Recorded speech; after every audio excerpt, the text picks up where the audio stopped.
Even though it's a treat to see millions of bats here at Bracken Cave, bats in North America and across the world are challenged by many threats. And we're going to take a minute to learn about those threats. I'm so pleased to introduce my friend Anne Froschauer from the Fish and Wildlife Service. And Anne is the communication lead for WhiteNose Syndrome. And you may have heard about WhiteNose Syndrome and the toll that it's been taking on bats across North America. And we're so glad, Anne, to have you here with us today to help us understand more about WhiteNose Syndrome. Well, thanks, Sandy. I'm really pleased to be here. Like Sandy said, WhiteNose Syndrome is a new disease that's wiping out hibernating bats in North America. So far, it's caused the death of over 5.5 million bats. WhiteNose Syndrome was first discovered by scientists in 2007, and it was named for the white fuzzy fungus that grows on their muzzles, wings, and tail membranes. The disease is caused by a fungus called Geomyces destructans. This fungus is new to science. We didn't even know it existed before bats started getting sick. The fungus is cold-loving, and it only grows in cold human environments like caves and mines where bats like to hibernate. Those are called hibernacula.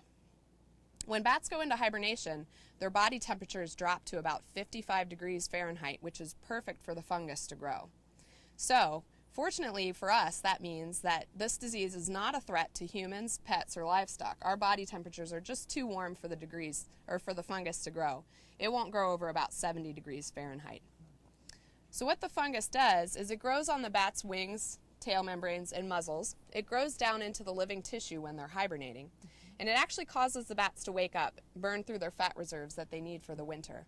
So the bats wake up and they have to leave their caves. They go out in search of food and water, and unfortunately, because it's wintertime, there aren't really any insects or water for the bats to drink and eat. So many of those bats starved or freeze to death.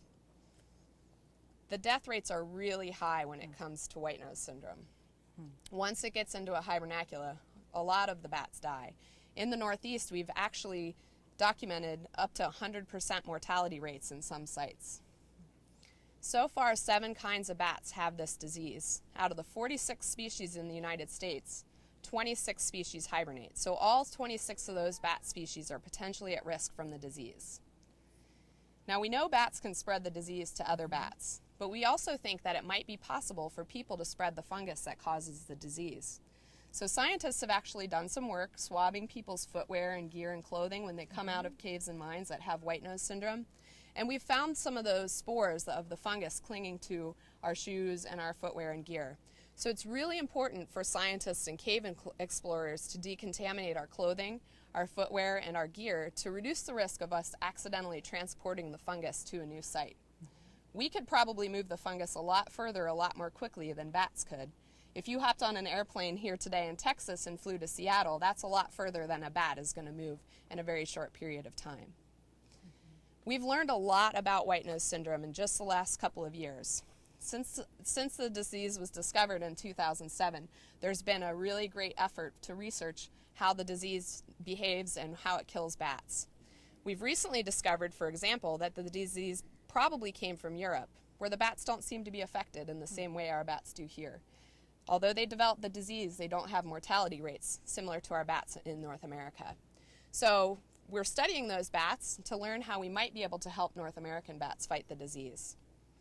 The Fish and Wildlife Service works really closely with our partners like the U.S. Forest Service and Bat Conservation International to learn more about the disease and how we might be able to help conserve our bats. And that is so helpful to understand WhiteNose Syndrome because it really does face just a devastating disease for bats in North America. So it's good to know that so many people are working to try to find answers to it. So thanks so much for being here and sharing that information. Thank you.